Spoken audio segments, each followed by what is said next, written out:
ज्योतिन समाशोधन के ऑनलाइन मंच पे आप सभी का अभिनंदन है। जैसा कि मैंने बोला था कि करंट अफेयर्स की सीरीज के साथ मैं प्रकट हो जाऊंगा आपके सामने, तो मैं फिर से प्रकट हो गया हूँ। तो ये है बेटा आज का पहला प्रश्न। पहला प्रश्न क्या कह रहा है? पहला प्रश्न कह रहा है कि सार्वजनिक क्षेत्र के बैंकों ने चालू वित्त वर्ष की पहली छमाही अप्रैल सितंबर में 42,000 करोड़ रुपए के खर्च को बट्टे खाते में डाल दिया है। मतलब बात समझ रहा है? देखिए, जो बैंकों के पास जो लोगों ने कर्ज लिया और वो नहीं किसी कारण से चुका पाए, तो उसको बैंकों ने किस में डाल दिया है? बट्टे खाते में डाल दिया है। ठीक है, चलिए आते हैं नोट पॉइंट में। आते हैं भाई, नोट पॉइंट में आते हैं। नोट पॉइंट क्या कह रहा है इसका? कह रहा है पिछले 5 वर्ष में 9.90 लाख करोड़ रुपए के कर्ज को माफ़ किया है। किसने माफ़ किया है? सरकार ने। ठीक है, चलिए अच्छा, नेक्स्ट नोट पॉइंट क्या कह रहा है कि 37,253 करोड़ रुपए की वसूली की गई है। ठीक है, यानी बैंकों ने जो लोन दिया था उसकी रिकवरी कितनी की है? 37,253 करोड़ रुपए। चलिए आता है नेक्स्ट में क्वेश्चन नंबर 2 पे आ जाते हैं। क्वेश्चन नंबर 2 क्या कह रहा है कि प्रधानमंत्री नरेंद्र मोदी जी ने हरियाणा के पानीपत में बीमा सखी योजना का शुभारंभ किया है। ठीक है, कहाँ से किया है? हरियाणा के पानीपत में। ठीक है, कौन सी योजना है ये? बीमा सखी योजना है। बीमा क्या है? सखी योजना है। ठीक है, नोट पॉइंट क्या कह रहा है इसका वो देख लीजिए जरा। देखिए, इस योजना में देश की 1 लाख इस योजना में देश की 1 लाख महिलाओं को बीमा एजेंट के रूप में 3 साल की ट्रेनिंग दी जाएगी। ठीक है, बीमा एजेंट के रूप में कितने साल की ट्रेनिंग देंगे? 3 साल की ट्रेनिंग देंगे। ठीक है, अच्छा, नेक्स्ट नोट पॉइंट क्या कह रहा है?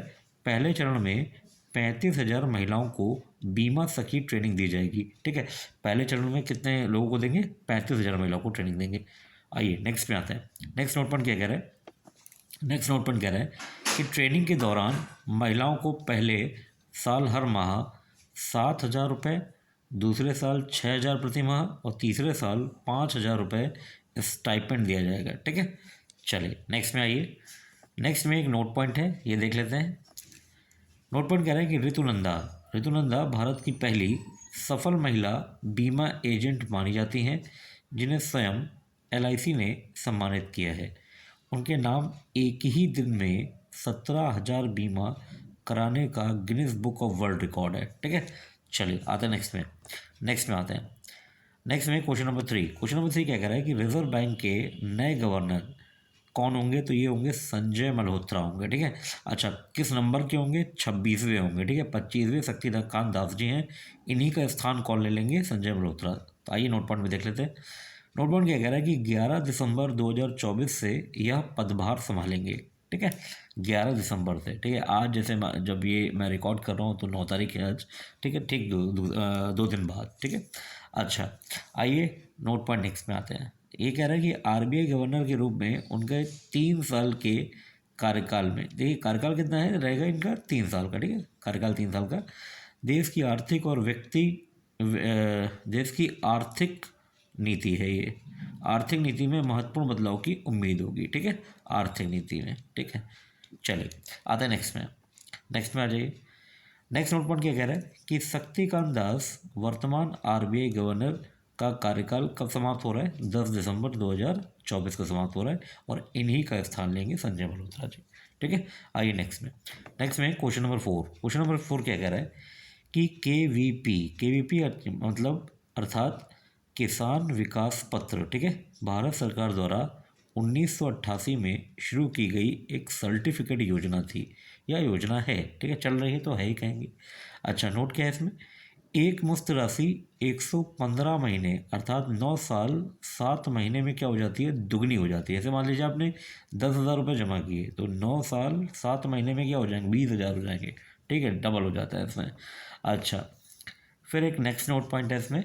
नेक्स्ट क्या कह रहा है कि इस योजना में यानी किसान विकास पत्र में, ठीक है, KVP, ये आपने अभी ऊपर देखा था। ठीक है, में न्यूनतम निवेश की सीमा कितनी है? 1,000 रुपये और अधिकतम की कोई सीमा नहीं है। ठीक है, यानी न्यूनतम अगर आप निवेश करना चाहें तो 9 साल 7 महीने के लिए निवेश कर दीजिए, तो भैया ये क्या हो जाएगा? 2,000 हो जाएगा। ठीक है, अच्छा, और अधिकतम की कोई सीमा है नहीं। मगर ध्यान रखिएगा, इसमें एक नोट पॉइंट मैं एक्स्ट्रा बना दे रहा हूँ क्योंकि यहाँ पे मुझे दिख नहीं रहा है। हो सकता है नीचे हो, मैं पहले देख लेता हूँ। ठीक है, हाँ नहीं है। चलिए यहाँ पे एक नोट पॉइंट मैं आपको बना दे रहा हूँ। देखिए, एक एक्स्ट्रा नोट पॉइंट, हाँ वैसे तो बहुत सारे नोट पॉइंट मैं देता ही हूँ आपको, और एक एक्स्ट्रा भी बनाया जा रहा हूँ। देखिए इसमें क्या है कि ये कह दिया है कि न्यूनतम है 1,000 रुपये, ठीक है, और अधिकतम की कोई सीमा है नहीं। मगर एक बात ध्यान रखिएगा कि अगर आपने 50,000 रुपये, कितना बेटा, 50,000 रुपये या इससे अधिक की राशि जमा करना चाह रहे हैं इसमें बॉन्ड में, तो आपको फिर पैन कार्ड देना होगा, ठीक है। हाँ, लिमिट नहीं है, मगर फिर इसके लिए आपको पैन कार्ड देना होगा, ठीक है, इस राशि पर। चलिए आते हैं नेक्स्ट में। नेक्स्ट नोट पॉइंट क्या कह रहा है कि इस योजना में लॉक इन पीरियड भी होता है। इस योजना में क्या होता है, लॉक इन पीरियड भी होता है। अब लॉक इन पीरियड क्या होता है, जरा समझिए जरा बात को। देखिए जैसे मान लीजिए कि आपने कोई पैसा जमा किया, मान लीजिए आप कह रहे हैं कि 10,000 रुपये जमा किया, ठीक है, 10,000 रुपये, इसी को समझा रहा हूँ मैं, ठीक है, ध्यान से सुन लीजिए। इस योजना में लॉक इन पीरियड भी होता है, ठीक है, इस चीज़ को समझा रहा है लॉक इन पीरियड को, जो कि यहाँ पर क्या कह रहा है कि जो 30 महीने का है, अर्थात 2 साल 6 महीने की बात है। देखिए ये पूरी योजना तो भाई 9 साल 7 महीने की है ना, 115 महीने, है ना। और लॉक इन इसका कितना है, 2 साल 6 महीने। यानी अगर आपने 10,000 रुपये जमा कर दिया तो इस अवधि तक ये पैसा भी आप निकाल नहीं पाएंगे, ठीक है। यानी वो न्यूनतम अवधि जब तक पैसा आपका लॉक रहेगा, बंद रहेगा, वो कितना है, 2 साल 6 महीने है, ठीक है, ये ध्यान रखिएगा। पूरी योजना कितने साल की है, 9 साल 7 महीने की है। मगर आपका पैसा आपने अगर 10,000 जमा कर दिया तो 2 साल 6 महीने से पहले आप उसको निकाल नहीं सकते किसी भी सूरत में, ठीक है, ये कहने का मतलब है। चलिए आते हैं नेक्स्ट पे, क्वेश्चन नंबर भैया 5। क्वेश्चन नंबर 5 क्या कह रहा है कि जेवर इंटरनेशनल एयरपोर्ट से फ्लाइट्स के संचालन अप्रैल 2025 से शुरू होने का लक्ष्य रखा गया है, ठीक है। नोट पॉइंट क्या कह रहा है कि जेवर इंटरनेशनल एयरपोर्ट पर कमर्शियल फ्लाइट ऑपरेशन का ट्रायल 9 दिसंबर 2024 को यानी आज शुरू हुआ, जो कि 15 दिसंबर 2024 तक पूरा हो जाएगा, ठीक है, ये बहुत अच्छी बात है। चलिए आते हैं नेक्स्ट में। नेक्स्ट में क्या कह रहे हैं, क्वेश्चन नंबर 6 कि देश के 34वें, अंडरलाइन करते चलिएगा, देश के 34वें सॉवरेन गोल्ड बॉन्ड को पहली बार उसकी मैच्योरिटी से पहले बेचने का मौका बॉन्ड धारकों को दिया गया है, जो कि कब है ये मौका, 10 दिसंबर 2024। देखिए आज 9 दिसंबर है, कल ये मौका है, ठीक है, दिन मंगलवार, ठीक है। 10 दिसंबर 2024 को अपने बॉन्ड ये बेच सकते हैं और मैच्योरिटी से पहले बेच सकते हैं। मैच्योर कब हो रहा था, आइए नोट पॉइंट में देखते हैं। मैच्योर हो रहा था ये बॉन्ड 10 दिसंबर 2027 को, ठीक है। अच्छा एक बात मैं बता दूं आपको, देखिए गोल्ड बॉन्ड में आप अगर पैसा लगा रहे हैं, ठीक है, तो जो आप ये बॉन्ड खरीदेंगे तो बॉन्ड की जो सीमा अवधि थी, मैच्योरिटी की परिपक्वता अवधि, वो कब थी, 10 दिसंबर 2027 को थी। मगर आप इससे पहले भी इसको क्या कर सकते हैं, इस बार मौका दिया है सरकार ने कि आप इसको बेच सकते हैं। तो कब बेच सकते हैं, 10 दिसंबर 2024 को। अच्छा इससे फ़ायदा क्या है, फ़ायदा देखिए, अगर पूरी अवधि तक अगर आप रखते हैं बॉन्ड को पूरी अवधि तक रखेंगे, तो जैसे मान लीजिए इसकी अवधि लगभग 8 साल के करीब करीब की है, मान लीजिए एक मोटी मोटी बात, ठीक है। पूरी अवधि तक अगर आपने रखा है इसको बॉन्ड को, ठीक है, तो आपको कोई टैक्स नहीं देना पड़ेगा इस पर, ठीक है, पूरी अवधि के लिए कोई टैक्स नहीं है, ठीक है। अच्छा अब अगर आपने इसको शॉर्ट टर्म में निकाल लिया, मतलब 1 साल के अंदर निकाल लिया, 1 साल के अंदर, 1 साल तक पैसा रहा, 1 साल के अंदर ही निकाल लिया, ठीक है, तो ये जो पार्ट है, ये जो आपकी इनकम हुई, जो भी आपने पैसा कमाया इसमें से, वो आपके इनकम में जुड़ जाएगा। और उस इनकम पर अगर टैक्स स्लैब में आप कहीं आ रहे हैं, ठीक है, तो ही आपको टैक्स देना है, तो आपको टैक्स देना है क्योंकि आय के रूप में है, ठीक है। अब अगर आपने 1 साल से ऊपर रख लिया इसको, 1 साल से ऊपर, तो ये लॉन्ग टर्म में चला जाएगा। जब ये लॉन्ग टर्म में चला जाएगा तो LTCG लगेगा। LTCG that means long term capital gain tax, जो 12.5% देना पड़ेगा। बात समझ में आई, तो ये फ़ायदा है। तो जो लोग इसको क्या कर रहे हैं, मैच्योरिटी से पहले निकालना चाहें वो कल निकाल सकते हैं इसको, ठीक है, ये फ़ायदा रहेगा। चलिए आते हैं नेक्स्ट में आइए क्वेश्चन नंबर 7 में। क्वेश्चन नंबर 7 क्या कह रहा है कि वोडाफोन आइडिया वी ने अपने प्रमोटर वोडाफोन ग्रुप की इकाइयों से 1980 करोड़ रुपए जुटाने के प्रस्ताव को मंजूरी दे दी है, ठीक है। कितना जुटाएगी ये, अपने प्रमोटरों से 1980 करोड़ रुपए, ठीक है। अच्छा भाई देखिए नोट पॉइंट में आते हैं, यह पूंजी वरीयता आधारित शेयर यानी प्रेफरेंशियल शेयर्स इशू करके जारी की जाएगी। ठीक है, प्रेफरेंशियल शेयर जारी करेंगे इनको और उससे उसके बदले में पैसा इतना प्राप्त करेंगे 1980 करोड़। ठीक है। अच्छा, नेक्स्ट नोट पॉइंट क्या कह रहा है, वोडाफोन ग्रुप की 2 इकाइयाँ ओमेगा टेलीकॉम होल्डिंग्स और उषा मार्टिन टेलीमेटिक्स हैं। ठीक है, देखिए इनको ये याद रखिएगा कि वोडाफोन ग्रुप की इकाइयाँ कौन सी हैं। ठीक है, आपसे करंट में पूछ लेंगे वो कि इनमें से ये जो इकाई का नाम दे देंगे, पूछ लेंगे किस ग्रुप की इकाई है। तो वोडाफोन की 2 इकाइयाँ हैं, एक हैं ओमेगा टेलीकॉम होल्डिंग्स और दूसरी कौन सी है, उषा मार्टिन टेलीमेटिक्स हैं। ये क्रमशः 1280 करोड़ रुपए और 700 करोड़ रुपए के शेयर जारी करेगा। देखिए 1280 किसको जारी करेगा, ओमेगा टेलीकॉम को, 700 करोड़ के शेयर उषा मार्टिन टेलीमेटिक्स को जारी होंगे। ठीक है, ये ध्यान रखिएगा। अच्छा, अब आता है नेक्स्ट में, नेक्स्ट नोट पॉइंट क्या कह रहा है कि 30 सितंबर 2024 तक ओमेगा टेलीकॉम होल्डिंग्स के पास वोडाफोन की 0.40% हिस्सेदारी थी। ठीक है, जबकि उषा मार्टिन टेलीमेटिक्स में 0.13% की हिस्सेदारी थी। ठीक है, और अब ये नए शेयर जारी होंगे प्रेफरेंशियल, तो नए शेयर जारी होने के बाद यह हिस्सेदारी बढ़कर हो जाएगी 1.98% किसकी, ओमेगा टेलीकॉम की, और उषा मार्टिन टेलीमेटिक्स की कितनी हो जाएगी, 1% हो जाएगी। देखो ये अंतर करके क्वेश्चन पूछ सकते हैं कि पहले इनके पास कितनी हिस्सेदारी थी और वर्तमान में कितनी हिस्सेदारी है। ठीक है, ध्यान रखिएगा इसको। चलिए आते हैं नेक्स्ट में, क्वेश्चन नंबर 8 की ओर बढ़ते हैं। क्वेश्चन नंबर 8 क्या कह रहा है कि भारत बैटरी शो 19 से 21 जनवरी 2025 तक राष्ट्रीय राजधानी के भारत मंडपम में ऑटो एक्सपो के साथ आयोजित किया जाएगा। देखिए मोस्ट इंपॉर्टेंट है ये डेट। ठीक है, 19 से 21 जनवरी 2025। ठीक है, कहाँ पर है ये, भारत बैटरी शो भारत मंडपम में, कौन से कार्यक्रम के साथ है, ऑटो एक्सपो, ऑटो प्रदर्शनी के साथ है। ठीक है, अच्छा इसमें नोट पॉइंट में आते हैं बेटा। नोट पॉइंट क्या कह रहा है कि भारत बैटरी शो के दूसरे संस्करण भारत मोबिलिटी ग्लोबल एक्सपो 2025 के हिस्से के तौर पर है, विभिन्न देशों की कंपनियां इसमें हिस्सा लेंगी। ठीक है, नेक्स्ट नोट पॉइंट क्या कह रहा है, नेक्स्ट कह रहा है कि अमेरिका, जापान, दक्षिण कोरिया, सिंगापुर, चीन और भारत की 100 से अधिक वैश्विक कंपनियां भारत बैटरी शो में अत्याधुनिक नवाचार पेश करेंगी। ठीक है, नेक्स्ट में आइए, देखिए जिन देशों के नाम दिए हैं वो आपसे पूछ सकते हैं कि इस क्या कहते हैं भारत बैटरी शो में इनमें से कौन से देश सम्मिलित थे मुख्य रूप से, तो उनके ये नाम हैं, उनको ध्यान रखिएगा।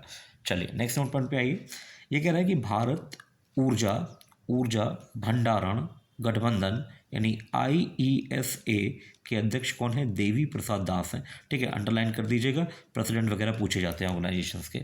चलिए आते हैं नेक्स्ट में क्वेश्चन नंबर 9। क्वेश्चन नंबर 9 क्या कह रहा है कि दवा कंपनी डॉक्टर रेड्डीज लेबोरेटरी पर कजाकिस्तान राजस्व प्राधिकरण ने उसकी अनुषंगी इकाई पर 28.7 लाख रुपए 7 लाख रुपए का जुर्माना लगाया है। ठीक है, चलिए नेक्स्ट में आइए। अच्छा इसमें कोई नोट पॉइंट नहीं था, ये पॉइंट ऐसे बन गया है। ठीक है, ध्यान रखिएगा, यहाँ कोई नोट पॉइंट था नहीं। ठीक है, चलिए आता है नेक्स्ट में आते हैं क्वेश्चन नंबर 10 की ओर बढ़ते हैं। क्वेश्चन नंबर 10 क्या कह रहा है कि अमेज़ॉन और फ्लिपकार्ट ने अपने प्लेटफॉर्म पर चुनिंदा विक्रेताओं को फ़ायदा पहुंचाकर भारत के प्रतिस्पर्धा कानून का उल्लंघन किया है, जिस हेतु CCI यानी कॉम्पिटिशन कमीशन ऑफ इंडिया ने 2020 में इस मामले की जांच शुरू की थी। ठीक है, CCI ने जांच शुरू की थी। अब आप कहेंगे सर 2020 में शुरू की थी तो 2024 में क्यों बता रहा है, तो देखिए वो आगे के नोट पॉइंट में क्लियर हो जाएगा कि क्या मामला हो गया।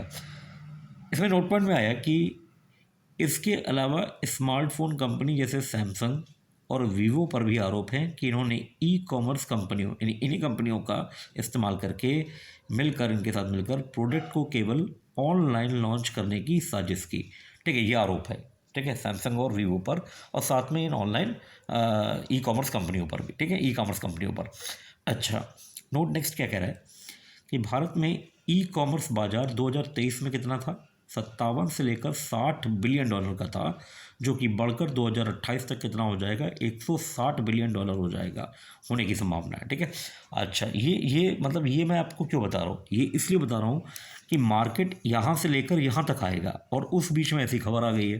ठीक है, जो कि इनके लिए प्रॉब्लमेटिक हो सकती है।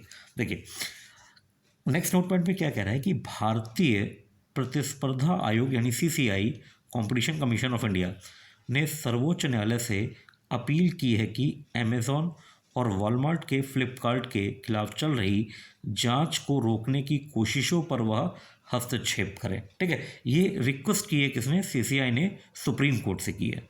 अब देखो रोकने का मतलब क्या है। एक्चुअली में क्या किया गया है कि हाई कोर्ट्स में लगभग 23 याचिकाएं डाल दी गई अलग अलग हाई कोर्ट्स में।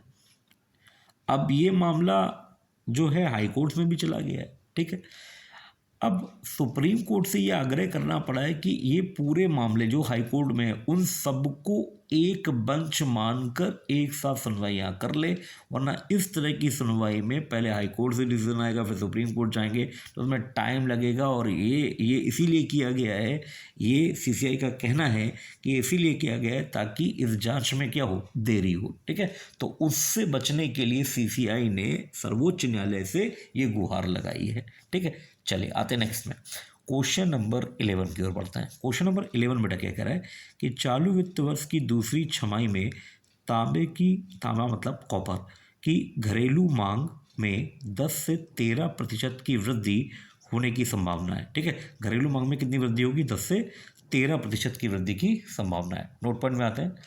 भारत को वृहद मात्रा में, इसको अंडरलाइन करते चलिएगा, मोस्ट इंपॉर्टेंट है। ठीक है, भारत को वृहद मात्रा में तांबा कैथोड का निर्यात करने वाला जापान।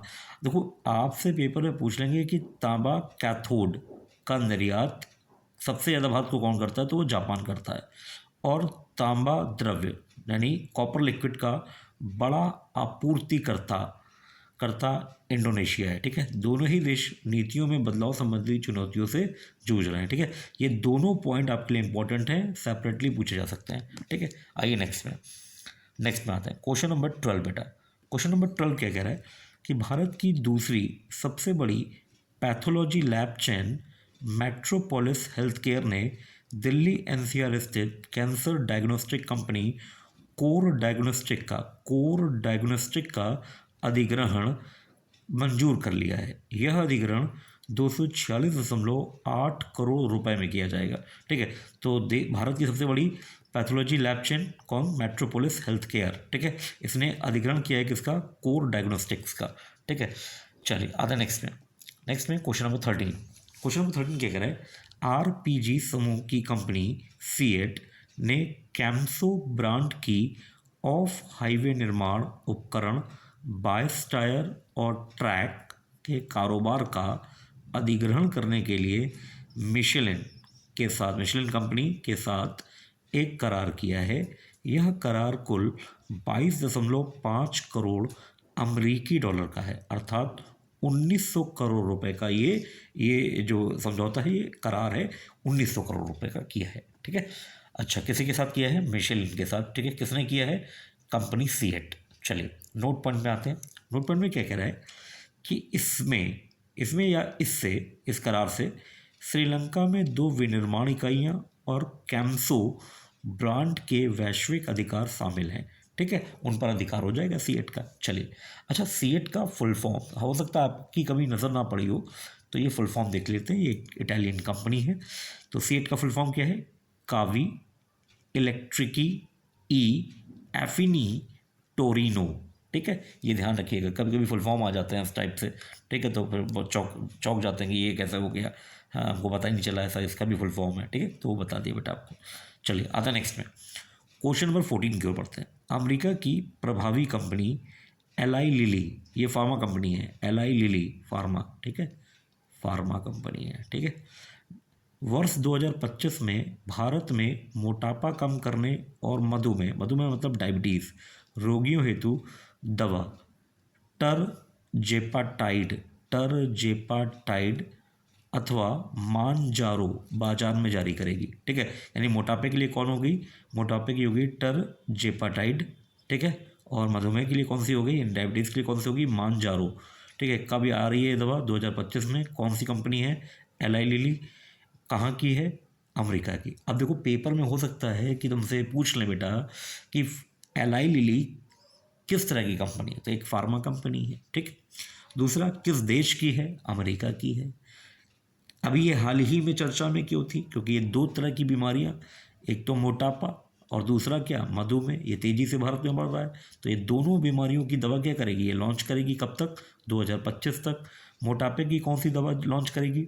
टिrzepatide, ये लिखी हुई है, ठीक है। मधुमेह की कौन सी है? मांजारो, ठीक है। तो बहुत बहुत इंपॉर्टेंट है ये, देख लीजिएगा इसको। चलिए आते हैं नेक्स्ट में, और लास्ट क्वेश्चन है। लास्ट क्वेश्चन का बढ़ने से पहले मेरा आग्रह है कि आप चैनल को सब्सक्राइब करें, शेयर करें और लाइक कर दें बेटा, ताकि मुझे ऊर्जा मिलती रहे। चलिए आते हैं नेक्स्ट में, क्वेश्चन नंबर 15। डेनमार्क की फार्मा कंपनी नोवो नार्डिस्क कहाँ की कंपनी? डेनमार्क, ठीक है।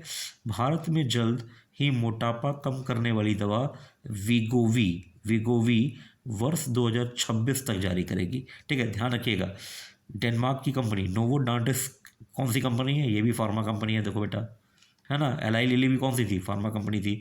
नोवो नार्डिस्क कहाँ की है? डेनमार्क की है। ये भी किस चीज़ के लिए दवा ला रही है? मोटापे को कम करने के लिए ला रही है बेटा। ये दवा कब ला रही है? 2026 में। एलाई लिली ला रही थी 2025 में।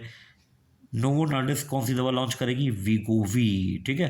तो ये थे आज के महत्वपूर्ण 15 प्रश्न, और इनको आप अच्छे से पढ़ लीजिए, रिवाइज करते रहिएगा, ताकि आगामी परीक्षाओं में ये कहीं पर भी आपसे मुलाकात कर लेंगे।